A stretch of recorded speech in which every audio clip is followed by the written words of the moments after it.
Hello பசங்களா, இப்போ நான் என்ன பண்ண போறோம் அப்படின்னா, உருண்டுட்டு இருக்க ஒரு சிலிண்டரை ஸ்டாப் பண்ண போறேன். ஸ்டாப் பண்ணா என்ன பண்ணணும், டார்க் கொடுத்தா ஸ்டாப் பண்ண முடியும். அப்போ டார்க்கோட ஃபார்ம் ஐ ஆல்ஃபாவா. இங்க சிலிண்டரோட ஐ என்ன, நமக்கு மொமெண்ட் ஆஃப் இனர்ஷியா m/2. இப்போ நான் ஆல்ஃபா, அதாவது ஆங்குலர் ஆக்சிலரேஷன் கண்டுபிடிக்கிறோம். ஃபார்ம்ல டெரிவேஷன் பார்த்துக்கோ.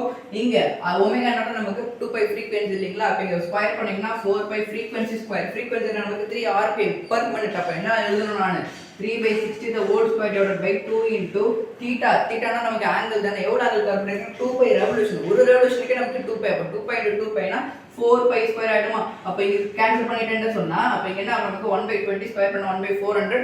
இங்க 1/800 ன்னு இருக்கும். அப்ப அப்படியே சப்ஸ்டிட் பண்ணுங்க. இங்க 1/800. அப்ப அப்படியே சால்வ் பண்ணா அப்படினா m என்ன 2. r ஸ்கொயர் நமக்கு 4 into 10 to the power of -2 the whole square. அப்ப இங்க 16 into 10 to the power of -4 divided by 1600 வருமா. கேன்சல் பண்ணுங்க. நமக்கு கேன்சல் பண்ணிட்டீங்கன்னு சொன்னா இங்க 2 into 10 to the power of -6 தான் நமக்கு தேவைப்பட்ட டார்க்கா இருக்கும். இவ்வளவு கொடுத்தீங்கன்னா சிலிண்டர் ஸ்டாப் ஆயிடும்.